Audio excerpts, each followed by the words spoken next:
물론 여긴 국민 라디오.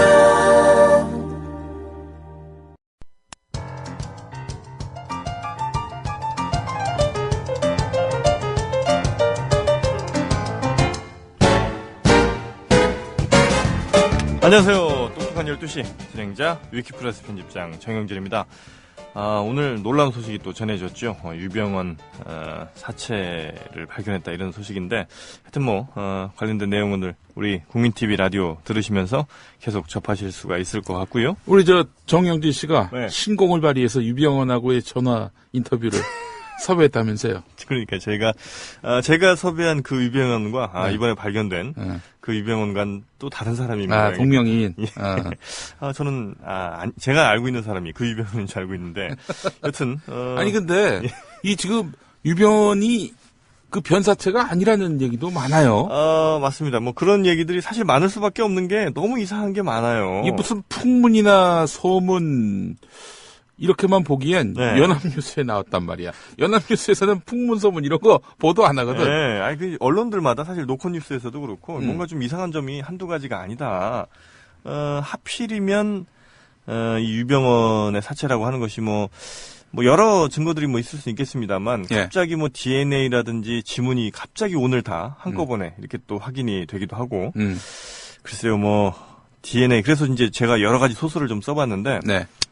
또 소설에 관한 자세한 내용은 저희가 또 광고를 또 듣고 와야 되기 때문에 광고를 좀 듣고 와야 되고요. 그리고 오늘은 저희가 자랑스럽게 출연자가 계십니다. 자, 오늘 저희가 시작하면서 또 유병원 전 회장에 관한 이야기 잠깐 했었는데 이상하다는 것들이 이미 보도에 많이 나왔습니다만 많이들 나온 거 빼고 제가 이제 생각하는 것 중에 이상한 것 중에 하나는 거기가 매실밭입니다. 매실이 6월에 한참 적기예요. 가장 많이 딸 때죠. 예. 그런데 그 매실밭을 일꾼들이나 그 주인이 지나다니면서 과연 그 매실밭에서 그 사람을 못 봤겠느냐. 갑자기 뭔가 좀 이상한 느낌이 좀 나고 그리고 많이들 나왔던 시신부패 속도가 사실 가능은 하다고 하는데 가능하다는 거랑 일반적인 거랑 좀 다르죠. 그래서 2주 만에 그렇게 80% 가까이 이렇게 부패가 진행될 수 있느냐. 예. 그리고 또 이제 지문 관련해서도 얘기가 많은데 제가 또 지문은 한참 제가 공부를 또 많이 했었거든요. 그랬어요? 네. 지문 이제 예전에도 한번 인천 앞바다에서 손목이 잘린 그 신체 훼손된 부위가 한번 떠오른 적이 있었어요. 그게 바닷물에서 한 40여 일 이상 소금물에 아주 굉장히 이른바 절여졌던 그런 손이었는데 이제 무트로 올라오면서 또 한 20일 이상을 말랐죠. 그래서 도저히 이게 이제 알아보기가 힘들 정도로 그랬었는데 이걸 물에 살살 불려가면서 지문 채취했던 적이 있긴 있습니다. 그래서 지금 경찰이 얘기하는 지문 채취 방법이 아주 틀린 건 아닌데 그 지문 채취에 대해서도 좀 이상한 점이 제가 이따가 또 방송 중에 또 설명 좀 드리도록 하고 오늘 우리 일체 유심조 형님 나오셨는데 손님이 우리 오셨으니까. 일체 유심조 형님이 대본을 이렇게 가져오셨어요. 이걸 물어봐달라 이렇게. 예. 질문에 없는 그런 저희가 질문을 드리겠습니다. 원고에 없는 질문. 형님은 어떻게 보세요? 유병원 사체 맞다고 보세요? 유병원 사체가 맞냐 아니냐는 지금 제가 정확하게 뉴스를 많이 접하지를 못했기 때문에 모르겠는데 아마 이 발표가 난 것은 제가 오늘 출연하기 때문에 이것을 묻기 위해서 아마 그랬지 않나 싶은 생각이 듭니다. 이야, 정말 대단하신 멘탈 갑이십니다. 본인의 국민TV 라디오 출연을 막기 위해서 우리 정부가 손을 쓴 것이 아니냐 이런 의혹을 제기해 주셨고요. 이런 의혹들 때문에 괜히 진짜 제가 제기하는 제대로 된 의혹까지 묻힐 수가 있습니다. 형님 조심해 주세요. 그나저나 진짜 오늘 이 유병원 오늘 새벽에 들으셨어요? 언제쯤 들으셨어요? 새벽에 들었습니다. 새벽에 들으셨죠. 저도 이 뉴스를 보고 나서 도대체 이게 무슨 일인가. 어젯밤에 이제 TV를 가끔 뉴스를 좀 틀어놓다가 깜짝 놀라서 봤는데 일단 발견된 지는 이미 40일 정도 지났잖아요. 그죠? 그리고 DNA 검사하는 데는 보통 이틀 정도면 엉덩이 뼈가 됐든 눈이 됐든 머리카락이 됐든 요즘 기술로는 충분히 가능하다고 하는데 머리카락도 그대로 있었고 물론 이제 신체 어떤 살 같은 데는 많이 훼손이 됐습니다만 머리카락으로 충분히 DNA 검사할 수 있었거든요. 그런데 그걸 하지 않았었다는 거. 그것만 했어도 벌써 40일이나 이렇게 헛수고는 안 했을 거 아닙니까? 아니, 경찰 발표가 웃겨요. 변사체가 유병헌 씨가 확실하다고 추정할 수 있는 확실하다고 추정할 수 있는 그게 무슨 말이야? 그런 말이 다 있어. 아, 확실하다고 추정할 수 있는. 그리고 그 변사체 주변에 보면 뭐 소주병 있다 이런 건 뭐 전 유병헌 씨가 뭐 술을 마실 수도 있다고 봐요. 근데 사람들이 잘 지나치는 것 중에 하나가 그 신발 운동화가 아주 싼 겁니다. 유병헌 전 회장이 그 싼 운동화를 살 리가 없어요. 유병헌 전 회장이 그 신발을 신고 다닐 리가 없어요. 나는 더 궁금한 게 그 20억인가 가지고 다니는 가방 몇 개씩 가지고 다녔다고 했잖아요. 그렇죠, 그렇죠. 그거 소재가 더 궁금해요. 아, 20억을 누가 가져갔는지. 그러니까 그래서 이제 소설을 한번 우리 그러면 일철심지영 형님께서는 어쩌다가 이 본인 출연을 막기 위해서도 이유가 있겠지만 정부 차원에서 그거 말고 혹은 다른 이유로 혹시 제가 느끼는 것은 요즘 이렇게 정부 발표라든가 어떤 경찰, 검찰이 이렇게 발표를 보면 타이밍 조절을 굉장히 잘하는 것 같아요. 그래서 이러한 것들도 그런 일환이 아닌가 하는 소설을 쓰게 되는. 그렇죠. 우리 특히 국민TV 조합원이라면 거기에 더 익숙해 있는 그런 것이 아닌가 싶은 생각이 들어요. 국민들의 상상력을 배가시키는 데는 정말 이번 정부만한 정부가 없는 것 같아요. 하여튼 유병헌 회장이 뭔가 뭐 고위 뭐 공직자라든지 이런 사람들한테 돈 많이 뿌렸다는 얘기는 이제 많이 있었잖아요. 그래서 그 사람이 잡혀서 큰일이 날 사람들이 꽤 많다 보니까 그래서 요 정도로 쇼부를 본 게 아닌가. 그러니까 유병헌의 어떻게 보면 롤 모델은 조이팔이다. 그래서 조이팔 같은 경우가 중국에서 뭐 죽었다고 시체까지 나왔는데 아직 살아있다는 설도 많이 있고. 예, 그 뭐 저 골프장에서 봤다는 캐디도 있고요. 그래서 이 유병헌 회장이 어떤 이것도 물론 소설입니다. 그래서 정부 혹은 뭐 검찰 등등과 함께 지금 쇼부 본 시간이 한 40일 정도 된 게 아닌가. 나 잡혀가면 이거 다 터뜨릴 거다. 그래서 그럼 어떻게 할까? 이제 머리를 짜낸 게 요런 시나리오가 아니었나 하는 소설을 저 혼자 또 상상을 또 해봤습니다. 우리가 엄밀히 말하면 방송이고 언론인데 이 언론 방송이라고 하는 것은 굉장히 어떤 팩트에 입각해서 공정하게 보도를 해야 되는데 우리 국민TV는 유달리 소설만 쓰게 되는 이런 소설을 쓰게 만드는 정부이지 않나 이런 생각이 좀 들어요. 그러게 말입니다. 또 이와 관련된 소설들이 앞으로도 꽤 많이 발표가 될 것 같은데 그 소설들에 더 믿음이 갈 수밖에 없는 이 현실이 참 안타깝습니다. 그나저나 오늘 그 출연을 사실은 결정해 주시고 이렇게 멀리서 오셨잖아요. 전주. 예, 그렇습니다. 예, 전주에서 이렇게 오셨는데 처음입니다. 이렇게 대본을 써오신 분이. 지난번에 출연을 해보니까 예. 사실은 하고 싶은 말이 많았었는데 정작 이 안에 들어오면 좀 긴장도 되고 그래서 이번엔 좀 무슨 말을 하려는가 대충 생각은 좀 기록을 해가지고 오는 게 좋겠다 이런 생각을 했는데 형님이 절대 물어보지 말아달라는 게 있으세요. 그 과거 여자 관계 이런 거 절대 물어보지 말아달라. 그렇죠. 예. 형님 왜요? 이유는 제가 연애를 별로 안 해봤어요. 다만 제가 결혼하기 전까지 선을 딱 한 번 본 적이 있어요. 선을 봤는데 그때 제가 이제 고등학교 선생을 막 시작한 때였고. 우리 형님이? 고등학교 선생을 했었는데. 교직하셨구나. 교직에서 한 6년 있었는데 교직에 있으면서 선을 딱 한번 보러 가니까 아버님이 이제 선을 한번 보라 해서 좀 봤습니다. 똑같은 이제 어떤 교직에 있는 선생님을. 다른. 선을 보러 갔는데. 형님 과목은 뭐셨어요? 저는 이제 공업 기술을 가르쳤어요. 공대 출신이거든요.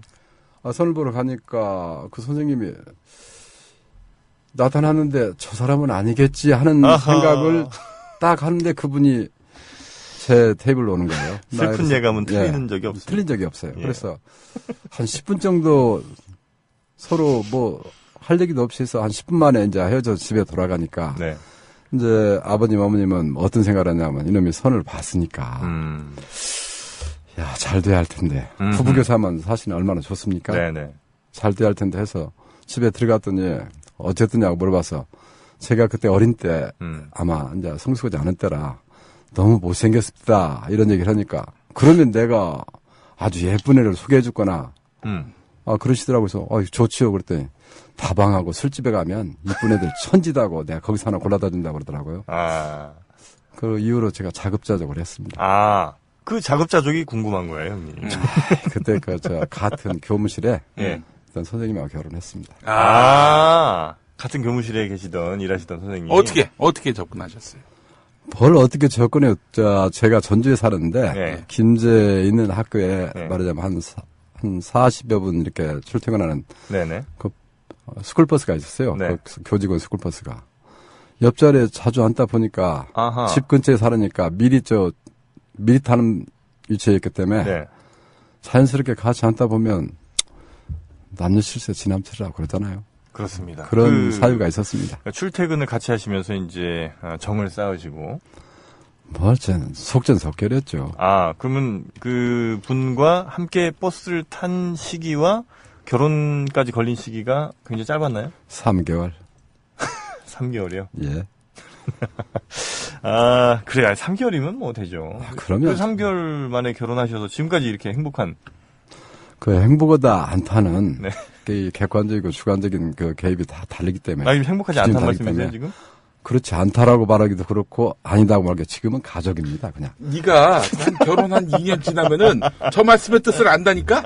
지금 내가 이해하지 못한다고 해서 왜 저런 말씀을 하시나 이렇게 얘기하면 안 돼요. 그래서 제가 미리 주문하기를 지금은 제 나이가 조금 들었으니까 연애사 말고 좀 다른 얘기를 하자 그런 얘기입니다. 이제 제가 이제 애들을 키우고 있으니까 애들도 다 장성을 했으니까 이제 가족 관계라든가 뭐 애들을 교육관, 자녀관 뭐 이런 얘기를 좀 하자는 얘기죠. 자, 그러면 준비해 오신 대본을 제가 대본대로 한번 가보겠습니다. 형님 교육관을 얘기하는 건 좀 그래 지금.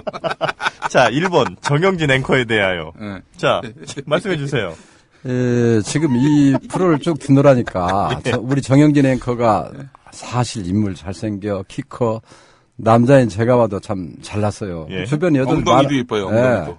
뒤태도 아름다울 이쁠 것 같아. 그런데 인물 잘생겼다고 그것이 자기 그 어떤 경험이 많다 해가지고 아까도 저 얘기를 말씀을 드렸지만 지금 방송에서 계속 하면은 SM께서 사실은 안 들을 것 같아 다 듣습니다. SM이란 SY님이. SY입니까? SM은 저기 큰일 납니다. 그런다 치고요. 네, 그래서 우리 정영진 앵커 하는 말 쭉 들으면서 느낀 게 너 큰일 났다. 제가요? 이거 세월 가면 이게 다 부메랑으로 자업자득으로 다 돌아온다. 그때 생각해서 제가 이 방송 진행되는 동안에 김영민 앵커한테 문자를 몇 번 보냈어요. 정 앵커 저러다 한 방에 훅 간다 이런 얘기도 사실 했었는데 지금은 자랑스럽고 한 것 같아도 조심하셔야 됩니다. 그러니까 제가 그렇게 지금 우리 SY님과 행복한 게 그게 문제는 아니잖아요. 지금 행복한 것을 얘기하는 거 아니고 그 SY님하고 이전 일을 너무 적나라하게 얘기를 하는데 그 적나라한 대목이 사람이라고 하는 것은 전부 다 자기 직접적이든 간접적이든 경험에 의해서 말이 나오는 거거든. 그래서 이 경험을 자기는 여과 없이 드러내는데 그러다가 한 방에 훅 갑니다. 제가 거의 뭐 제 또래 아이들보다 유달리 출중한 게 있다면 저희가 상상력입니다. 상상력이요. 제가 지금까지 어마어마한 상상력을 통해서 지금까지 그전 이야기들은 해왔던 거고요. 너무너무 행복합니다. 물론 행복하지 않다는 얘기 아니에요. 다만 우리가 방송을 쭉 듣다 보면 본인도 자각하지 못하는 것을 말을 하게 되는 거거든. 그런데 다행히 우리 김영민 국장은 말입니다. 그 사실은 제가 고향이 전주인데 전주 인근에 말하자면 처가가 있어요. 제 처가? 처가. 아주 가까운 곳인데 이 전주가 양반의 고장이거든. 그 인근에서 또 부인을 모셔왔다는 얘기는 뭐 당연히 김 국장은 경험이 없고 또 조신할 수밖에 없지. 왜? 양반 고향 출신 부인을 데려왔으니까. 저 청주 지금 비하하시는 거예요? 저희 SY님이 청주예요. 청주는 양반의 고장 아닙니까? 같은 주자 돌립니까 용서가 될 겁니다. 그 전주만 양반이고 나머지는 다 상놈의 도시다? 전주만이 아니라 전주도. 그렇게 말씀을 하셔야지. 자, 2번 장명에 대하여. 장명. 제 애들 이름을 지어주신다고요? 전에 이 방송을 듣다 보면 우리 정 앵커가 가끔 장명에 대한 얘기를 좀 했단 말입니다. 그렇죠. 제가 과거 선생할 때 우리 사무실에 선생님 한 분이 아들을 낳았어요. 근데 성이 배 씨야. 그래서 저한테 교무실에서 아들 이름 공모를 했어요. 네. 저 두 번 생각도 안 하고 배움터 어때요? 내가 그랬단 말이에요. 이름이 움터. 성이 배시고 이름이 움터야. 나는 그냥 반은 장난이고 반은 또 진심을 담아서 네네네. 배움터 어떻습니까? 그랬더니 그 선생님이 나중에 정말 그 이름으로 호적을 올렸더라고. 배움터로? 네, 지금도 배움터요. 네네. 그 이름이 전국 뭡니까 한글 이름 콘테스트 옛날에 그런 게 있었어요. 네. 거기 가서 은상도 탔다더라고. 내가 이런 정도 실력 있는 사람이니까 혹시 정앵커께서 네. 나중에 자제를 갖게 되면 네. 얼마든지 뭐 지금 장명, 22주예요. 예. 장명을 하는데 내가 남자입니다, 남자. 도움이 될 수도 있어요. 이게 여자 이름 같으면 요새 정씨 같으면 정주리 뭐 이런 이름도 있었거든. 지금 좀 코미디언 정주리 말씀하시는 그런데 거예요. 우리 정앵커 아들을 낳으면 정줄까? 아니면 정줄겨? 뭐 이런 것도 좋고. 나 얼마든지. 형님, 이게 지금 오늘 즐겁게 해주시기 위해서 이렇게 또 준비하신 건가요? 그러니까. 그런 건 아니고 여담으로. 다만 이제 우리 정앵커께서 네. 연애사를 너무 많이 말씀을 하시는 그 경험을 얘기하는데 실제로 이제 연애사 말고 아까 그런 지금 지나치게 우리 정앵커 자랑으로만 흘러. 무슨 그 옆에 있는 김 국장이 참 안타까워, 안쓰러워. 아니, 저분은요, 그걸 통해서 대리만족을 느끼고, 맨날 방송만 끝나면요, 저한테 그런 얘기 해달라고 맨날 그렇게 노래를 불러요. 그런 얘기를 하려면은, 홍준표가 그랬던가? 춘향전은 김문수가 한 거예요, 김문수가 했습니까? 예. 춘향이 한 얘기. 춘향이 따먹는 얘기라든가. 아니면 이명박이는 못생긴 접대부 서비스가 좋다더라. 차라리 이런 얘기는 괜찮은데, 과거 본인이 연애 못한 이런 것에 대한 것을 얘기하면, 대리만족이 아니라 김용민 앵커는 슬퍼요. 알겠습니다. 저도 반성하도록 하고요. 3, 4번 넘어가죠, 형님. 네, 3, 4번 넘어가고. 5번으로 바로 가죠. 학교 다니실 때 촌지 많이 받으셨다고요? 촌지를 받은 게 학교 다닐 때가 아니고 선생 시절에 제가 선생하는데 시골 학교라. 그렇지. 선생님한테 촌지를 주지 학생한테 주지 않지. 많았던 시절이 아니고 제가 한 5년 반 선생님으로 할 때 5만 5천을 제가 정확하게 촌지를 받았어요. 5만 5천 원. 네, 그 당시 한 학급에 한 60명씩 됐는데 촌지를 가져오면은 학부형청이 때나 1년에 한 번 정도나 이렇게 학부형들이 오시는데 어떤 분은 막걸리 건하게 드시고 취하고 호주머니에서 고기되게 1,000원짜리 한 석 장 꺼내가지고 몇 년도예요? 83년도쯤부터 될 겁니다. 그러니까 고깃구다면서 1,000원짜리를 주는데 그 교무실에서 사람들이 다른 학부형들도 많고 북적거리는 데서 거기서 돈을 주머니에서 꺼내서 1,000원짜리 한 석 장 꺼내가지고 얼큰 해가지고 용돈을 막 주는 거야. 그러면서 안 받는다고 이러시면 안 됩니다 하면 뭐라는 줄 알아요? 사람 정리가 그런 게 아니까 받으라 이거야. 그렇죠. 미치죠. 그런데 그러니까 옆에 있던 교감 선생님은 눈 찔끄면서 박 선생 어디 받아 그러는데 하여튼 그렇게 받으면 제가 이렇게 했습니다. 주번을 불러가지고 종례 시간에 제 돈 3,000원을 보태서 매점에 가서 아이스케이크 그 당시 100원이었습니다. 60개를 사오라 합니다. 60개 사와가지고 종례 시간에 쭉 하나씩 나눠서 저도 이제 같이 먹습니다. 먹으면서 너희들 공부 열심히 하라고 하는 학부형이 오셔가지고 사주고 가셨다. 어떤 분은 5,000원 놓고 가면 내 돈 1,000원 보태는 것이고 3,000원 놓고 가면 형님 본인이 먹은 얘기를 좀 해주세요. 본인이. 그렇게 아름다운 얘기만 하지 마시고요. 먹을 기회가 없다니까. 총 5년 반 동안에 5만 5천 원이 다 더해서 다 합해서 5만 5천 원. 그래요. 그러면 어떤 정말 개인적으로 착복을 했다든지 이런 일은 시골 학교였다니까요. 단 한 번도 없으시다. 할 수가 없었고. 그래요. 6번도 넘어가고요. 그리고 7번. 이제 종이 넘긴 소리 들리시죠? 우리 청취자분들도. 이게 몇 페이지야, 이게 도대체. A4용지가 빽빽하게 7장이 왔습니다. 9장? 9장이에요? 아니, 세월호 참사 얘기는 한번 여쭤봐야 돼. 선생님이셨으니까. 특별히 그 학생들을 가르쳤던 선생님이셨는데, 이 사건에 대한 특별한 그 소신, 판단. 수학여행인데 이게 세월호 참사를 놓고 보면 정확히 보면. 근데 그 전주에서는 수학여행을 어디로 가요? 그 당시에 제가 고등학교를 다니는데 제가 고등학교 때 수학여행 간 얘기를 해야 되고 또 제가 학생을 인수하고 수학여행 갔던 얘기 두 가지를 이렇게 나눠서 보자면은 고등학교 2학년 때 수학여행을 가는데 가게 약속이 다 예정이 돼 있었는데 그때 어느 버스가 다른 수학여행 갔던 버스가 사고가 나가지고 우리 한 달 정도 남았었는데 교장 선생님이 취소를 시켜버린 거예요. 그래서 고등학교 때 저는 수학여행을 못 가가지고 졸업 20년이 지나고 나서 20주년 행사를 하고 나서 저희 친구들이 여수로 기차여행을 한번 한 적이 있습니다. 그것이 이제 고등학교 수학여행이었고 제가 인솔에서 간 것은 설악산을 2번 가봤습니다. 아, 설악산으로. 설악산 좋죠. 그러니까 이제 전북에서는 강원도로 이제 가시는구나. 이제 제주도도 가고 했다는데 저희 시골 학교라 말하자면 돈을 들여서 제주도까지 가려면은 학생들 부담도 있고 하니까 아마 설악산으로 갔던 것 같은데. 남녀공학이었나요? 남녀공학이었죠. 여학생들도 많았고요. 네, 여학생이 3학급, 남학생이 6학급 그랬죠. 아, 여학생 좀 적었군요. 여학생들 예뻤습니까? 이 여학생이 예뻤냐가 아니라 선생 입장 눈으로 보면 남학생은 여학생은 다 예쁩니다. 젊다는 것만으로도. 아, 그래요? 정영진 앵커가 바라보는 시각이 이렇게 차이가 있다니까? 이 사람 선생하면 큰일 나. 그러니까. 아니, 여교사님이랑 이제 결혼하셨잖아요. 예. 우리 같이 동료인, 그죠? 동료 여교사님과. 했습니다. 그렇죠. 3개월 만에. 아니, 3개월 만이라고 하는 것은. 이제 마음을 두고 서로 이렇게 대화가 돼서 결혼까지 3개월이 갔다는 거지. 한 교무실에서 그래도 한 1년 근무했죠. 아, 알고 지낸 거는 꽤 되셨고. 그렇죠. 그다음에 이제 어떤 본격적으로 사귀신 지 3개월 만에 결혼하셨다. 그때 내 나이가 이제 30이 가까워, 30에 결혼했는데.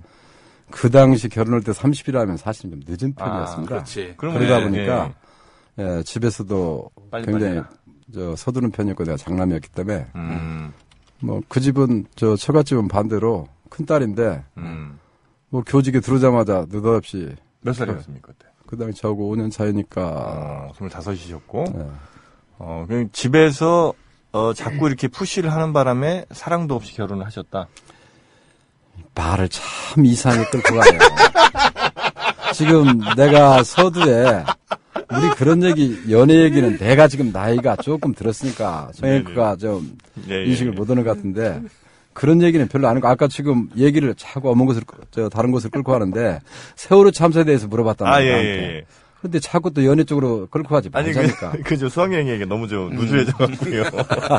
다만 수학여행은 내가 이렇게 남선생 입장이고, 여학생들이 지구들 묵던 방 이렇게 이제 각 방 돌아다니면서 체크 걸고 다닐 거 아닙니까? 제대로 하는가. 그랬더니 불을 꺼놓고는 갑자기 남선생님을 끌어당겨가지고. 여학생들이요? 친구들 방으로 이거야. 끌어들여가지고 입을 덮어놓고 막 두드러 패고 막 사방을 막 만지고 쥐어뜯고 그런 경험은 있었습니다. 힘으로 따지자면 충분히 그 학생들을 제압할 수 있었지만 굳이 그러지 않으셨던 이유가 있을까요? 굳이 그러지 않았다라고 누가 얘기를 했어요?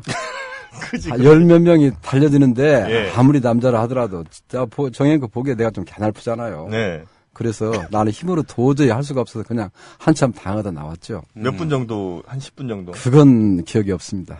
대략 일단 끌려 들어가셔서 이불에 쌓이시고, 그 다음에 그 안에서 두드려 맞고 여러 차례 학생들이 몸 이곳저곳을 만지고 꼬집고 했던 것을 보면 대략 최소 한 5, 6분 이상, 그리고 길게는 한 10여 분 정도가 아닐까 싶은데, 그렇게 본다면 우리 일체유 심지어 형님께서는 사실 수학여행이 처음이 아니셨을 것이고, 처음에 그랬어. 수학여행은 딱 2번 갔는데 처음이셨지만 아마 동료 교사님들이 그런 것에 대해서 분명히 언지를 주셨을 거예요. 그렇지. 수학여행 가면 보통 언지를 줄 수가 없었던 게 그때 신설학교여가지고 걔들도 1학년 처음 입학했고 학생들도 입학했고 우리 선생님들도 초임지였습니다. 전부 다. 그러다 보니까 그런 경험은 전무한 상태에서 그런 일이 이루어졌고 그래서 제가 오히려 당하고 와서 다른 선생님들한테 여학생 방은 조심하십시오라고 제가 했던 것이죠.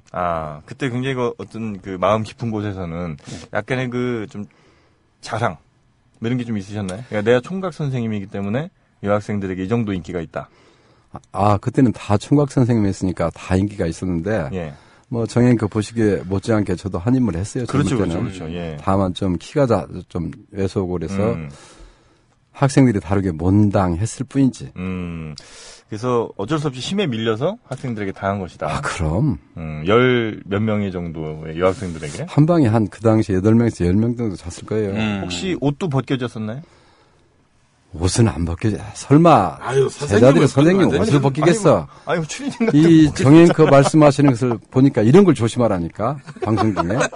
본인 야, 너 나중에 출마하면 큰일 나, 이거. 본인 시각으로 전부 다 얘기를 해요. 본인 경험으로만.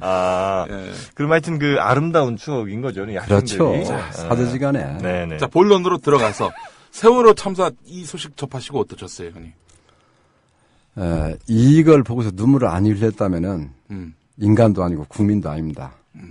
다만 엊그제 전주 근처에 말하자면 세월호 참사를 당한 학부형들이 오셨어요. 그리고 세 분이 팽목항까지 지금 걸어서 행구를 하고 있습니다. 그렇죠. 그때 저희 국민TV에서 전라북도 국민TV에서 바로 모여서 식사 대접을 한번 하자 해가지고 논산에 즈음에서 출발해가지고 익산 쪽으로 오는데 그 중간에 저희가 점심을 한번 대접을 한 적이 있었는데 정말 정말 너무 그때 어마어마한 긍지를 느꼈어요. 저희가. 그분들을 직접 만나서 손잡고 악수하는데 제가 아버님 돌아가시고 동생들 둘 먼저 보냈고 하여튼 장희 장군 돌아가시고 했는데 한 번도 제가 눈물을 흘려본 적이 있는데 그분들 손을 잡고 악수하면서 저도 모르게 눈물이 글썽거렸습니다. 그래서 이러한 것이 남의 슬픔에 같이 동참을 하고 또 제대로 저 사람들이 왜 여기까지 걸어오는가를 생각했을 때 그건 진실을 밝혀달라는 거지. 뭔 의사행자라든가 무슨 보상을 바라고 하는 게 아니지 않습니까? 네. 진짜 나쁜 놈들이에요. 국회에서 지금 저분들이 저렇게 단식하는 이유가 왜 이 단식을 하고 있겠습니까? 광화문에서 저 일을 하고 있는데 단식을 하고 있는데 그 뭐 어버이나 또 엄마 누가 그분들한테 어버이라고 우리가 칭했고 엄마라고 칭했습니까? 엄마 봉사다. 다른 가족의 불행에 대해서 우리 공감 능력이라고 말씀을 김용민 국장이 자주 하시는데 그런 것에 공감하지 못하는 인간들은 한마디로 쓰레기입니다. 이 정권을 떠나서 이것은 제대로 밝혀서 앞으로 이 나라 미래에는 두 번 다시 이런 일이 일어나지 않도록 해야 되는 거 아니겠습니까? 정말 다시 한번 그분들에게 명복을 빌고 그 가족들이 빨리 삶의 현장으로 다시 돌아갈 수 있도록 제대로 나라가 바로 서는데 우리 국민TV가 역할을 하겠다 이런 생각을 해봅니다. 형님이 만약에 세월호에 탑승하신 선생님이었다면 어떻게 하실 것 같으세요? 만약 그런 상황이 온다면. 제가 돌아가신 교감 선생님 자살하신 바로 그 이후에 본인은 구조돼가지고 나와가지고 자살하신 분 있잖아요. 제가 그분의 입장을 여러 번 생각을 해봤어요. 그분 생각을 해보니까 아마 못 구하고 다 나왔으면 나도 저랬을까? 그런데 솔직히 자신이 없더라고요. 제 심정은. 저 교감 선생님 같이 저렇게 자기 인솔하고 간 학생들이 제자들이 저렇게 그냥 무참하게 그냥 참혹하게 갔는데 본인이 살았다는 것에 얼마나 괴로웠을까. 그 심정이 충분히 공감이 가면서도 한편으로는 나라면 저 행동을 못했을 것이다. 이런 생각을 해봅니다. 근데 지금 분위기를 보니까 이제 죽은 것으로 이제 보여지는 유병헌 회장한테 아마도 책임을 다 또 넘기고 이 상황을 좀 수습하려고 하지 않나. 당연하지. 지금 왜 그러겠어. 아니, 모시기, 어머니 연대인가 뭔가는 그 인간들. 엄마 봉사단. 그 양반들도 하는 거 보니까 유병헌한테 다 덮어씌우는 그런 활동을 했더만 보니까. 그렇죠. 유병헌 회장도 물론 당연히 잘못한 점이 있죠. 많죠. 엄한 처벌을 받아야 됩니다만. 8시, 그날 4월 16일 8시 40 몇 분인가. 그 시점 이후로는. 그렇죠. 국가의 책임입니다. 네, 맞습니다.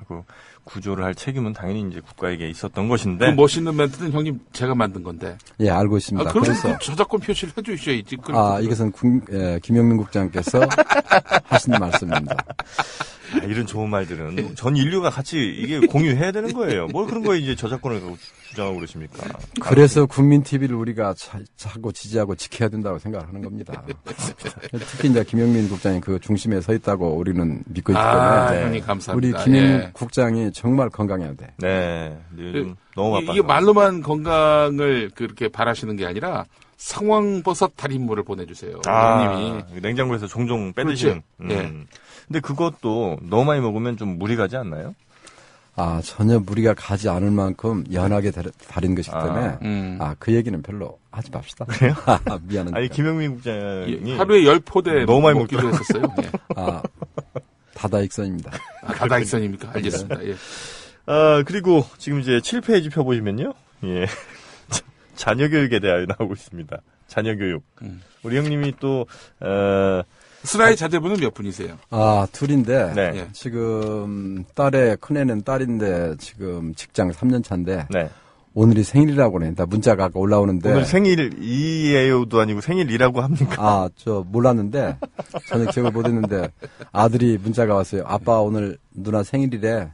생일인데 축하 문자나 하나 보내주라고 그러더라고요. 예. 생각해보니까 오늘 7월 22일. 예, 딸 생일 맞더라고요. 저희 똑똑한 12시도 다 같이 축하드리도록 하겠습니다. 감사합니다. 아빠 이런 사람이야, 딸아. 따님도 저희 또 조합원. 조합을 하는 직장인이라, 아마 이런 걸 전혀 못 듣는 유치원, 하는 일을 하는가 봐요. 네. 전주에 계세요? 지금 성남에서, SK, CNC인가? 하여튼 그 비슷한 회사. 혹시 그러면 지금 자취? 걔들 자취가 아니라 방은 얻어 살고 있는데. 네네. 가보진 않았어요. 그러면 남동생이랑 같이? 남동생은 지금 대학교 4학년인데 군대 갔다 와서 4학년인데 서울 과학기술대인가? 하여튼 공릉동에. 예, 공릉동. 아니, 지금 자취 얘기는 왜 나와 또? 아니, 그러니까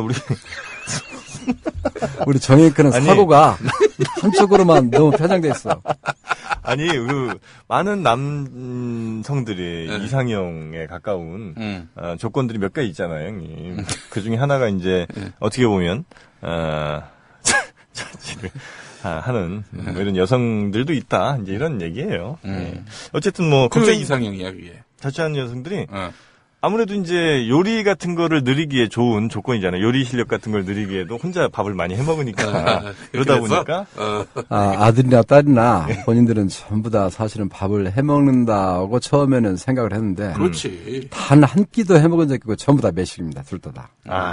그래요. 근데 저 같은 경우도, 그래. 예. 저도 예전에 차원에서 직장 생활 처음 했는데, 다 내가 해 먹으리라 해놓고, 무슨, 심지어는 프라이팬도 사고 말이죠. 프라이팬으로 내가 할 수 있니 뭐 있겠어. 캐논 후라이. 예, 그렇지. 그거 말고는 할 게 없는 거지. 나중에는 바쁘고 시간이 없으니까 어떻게 하냐면은 3분 요리만 먹는 거야. 그러니까 3분 짜장, 3분 카레, 3분 짜장, 3분 카레. 이것만 계속 먹다가 완전히 질려가지고 그 뒤로 안 먹어요. 지금도 잘 안 드시고. 네. 그렇습니다. 하여튼 이 자취하면 좋은 점들이 많죠. 이 독립심도 또 키우게 되고, 스스로. 독립심은 사실 우리 애들은 제가 키울 때 어릴 때 이런 경험이 있어요. 이제 아장아장 좀 걸을 때쯤 되면. 네네. 아파트 이제 계단 있거나 해서 넘어진 때가 있어요. 그럼 무릎이 막 까지고 그러잖아요. 그럼 피가 날 정도 같아. 그러면 애들은 어쩌습니까? 막 울 거 아니에요? 그렇죠. 울면은 나는 애들 엄마한테도 이렇게 세우지 못하게 아주 할 뿐더러 그냥 쳐다보면서 웃으면서 야, 아프냐? 나도 그러면 아프다. 당연히 아프다 할 거 아니에요. 그러고 나서 두 번째 물어봅니다. 숨은 쉬냐? 몇 살 애들? 그때 아마 30살 때일 겁니다. 30살 된 애한테요? 숨은 쉬냐? 그러면 숨은 쉬냐? 저 그러면 엉엉 울면서 지금 대답을 합니다. 예. 숨 쉰다고. 예. 일단 숨 쉬면 살아있는 거고 된 거야. 그러면 일어나. 하고 기다리면서 이렇게 세우질 않습니다. 끝까지. 그러면 지가 일어납니다. 그리고 다음에 또 이제 그런 일이 또 있으면 지가 먼저 엉엉 울면서 아빠 나 숨은 쉬어 그럽니다. 네네. 그럼 일어나. 하면 일어납니다. 이렇게 했더니 스스로 저희들 일은 저희들이 다 알아서 하더라고요. 그래요? 독립심이라고 하니까 굳이 자취를 안 해도 다른 걸 가르치는 게 아니라 이런 게 어릴 때부터. 정영진 씨는 자취하는 여성하고 사귄 적 있어요? 있다고 그랬어요 지난번에. 한 60% 정도 비율이 되죠. 그러니까 조심해야 돼. 지금 따님이 흥이나 정현지 같은. 아유. 지금 물어봤어요. 나이가 28인데 혹시 애인 있냐? 네네. 그랬더니 출퇴근하고 바쁜데 뭐 회사 끝나면 때로는 11시고 사실은 뭐 남자를 만날 기회도 없고 시간도 없답니다. 그거 그만 믿으시면 안 됩니다. 아버지들이 믿습니다. 넘어가요. 넘어갑니다. 아니 우리 형님께서도 출퇴근하시면서 만나서 결혼하셨잖아요. 그러니까 출퇴근하느라고 뭐 다 할 거 합니다, 형님. 형님 저 착각하시면 안 돼요. 착각 아니에요. 그리고 또 애들은 쿨해서 있으면 있다고 그럴 텐데. 주말에 보통 뭐 한 달에 한 번 정도 내려오나요? 한 달에 한 번은 아닌 것 같고. 두어 달에 한 번 정도? 두어 달에 한 번. 그렇죠. 내려온 것 같아요. 과연 8주, 정 앵커는 우리 딸애를 어디로 지금 취직시키려는 거예요? 자꾸 밀고, 한쪽으로 밀고 하는 거야. 아니, 근데, 건전한 연애하는 게 얼마나 바람직한 거 아닙니까? 건전하지 않다. 내가 그런 얘기 한 것도 아니고. 네네. 자취가 어쨌다느니, 두 달에 한 번 내린다. 이런 쪽으로 자꾸 방향을, 우리 그나저나도 소설의 추리에 민감한 우리 독자들한테 자꾸 그쪽으로만 유도하고 있는 거야. 아닙니다. 저는 우리 따님을 저는 어떻게 보면 아버님보다 더 믿고 있어요. 제가. 누군지 모르지만 굉장히 믿고 있고요. 자취를 하고 있지만 굉장히 바른 또 건전한 연애를 지금 하고 있을 것이다. 이런 근거 없는 믿음이 좀 있고요. 그나저나 결혼을 곧 또 따님 결혼시키실 거 아닙니까? 그죠? 나는 그래요. 그래서 우리 외국 영화를 보다 보면은 예를 들어서 교회 가서 둘이 결혼을 하고 멀리 떨어지는 부모한테 결혼했다고 이렇게 보고를 하더라고, 통보를 하고 하는 그런 내용을 외국 영화에서 가끔 보잖아요. 나는 우리 애들한테 전 그런 얘기를 합니다. 아빠 나 결혼했어. 나중에 시간 나면 함께 내려가서 할게요 하고 그렇게 하고 전화 끊으면 그게 가장 크게 효도하는 길이다. 저는 이렇게 얘기를 합니다. 진짜 교환학생으로 미국에 1년간이가 이제 가 있을 때 가끔 통화를 하면 제가 그런 얘기를 합니다. 혹시 좋은 소식이 없니? 제가 이렇게 물어봤습니다. 그럼 뭔데? 그러면 혹시 너 결혼 같은 거 해가지고 아빠한테 결혼했다고 통보하는 거 이런 거 없냐?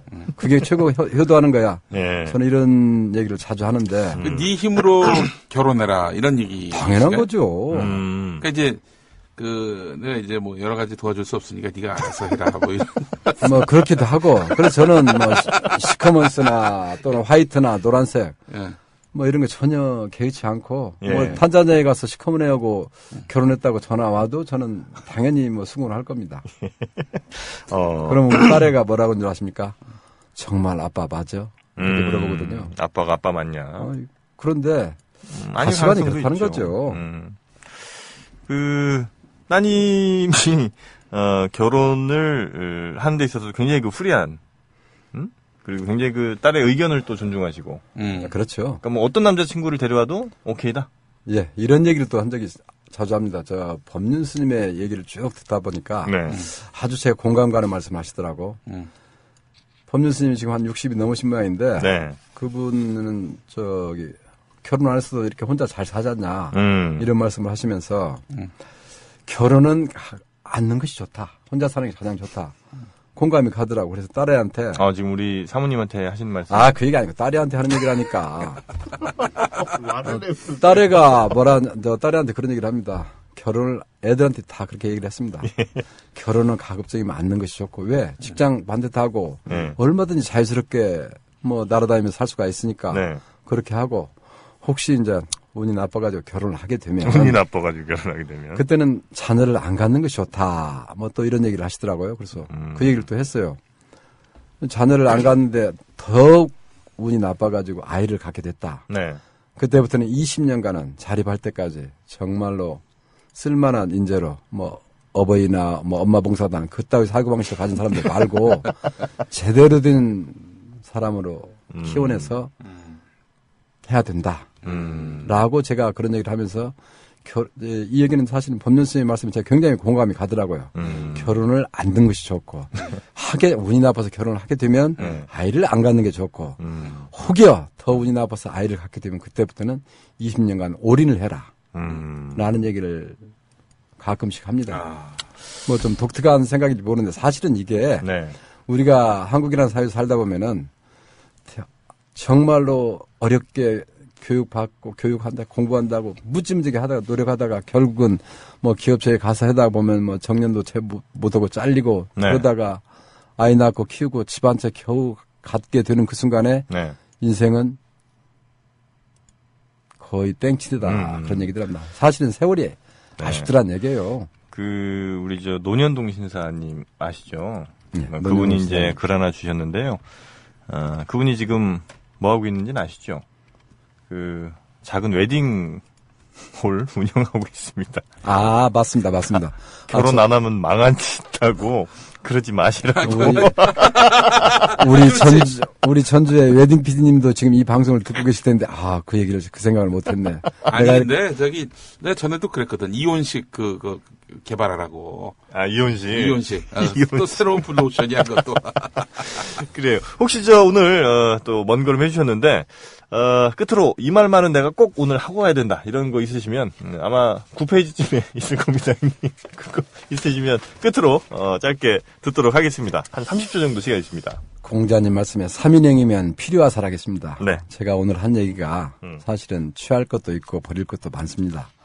그냥 취할 수 있는 것은 취하고 네. 배울 것이 없으면 그랬구나라고 생각하시면 되겠습니다. 다만 우리 국민TV가 지금 굉장히 어렵다는 걸 자꾸 듣고 있는데 우리가 전부 다 더 열심히 해서 조합원도 더 늘리고 해가지고 이 언론이 바로 설 수 있는데 일조를 할 수 있게 되고 그래서 세월이 많이 흐른 연후에 그래도 나는 이명박근혜 시절에 박근혜 그 암울한 시기에 결코 부역하지 않았다. 예. 방관하지도 않았다. 예.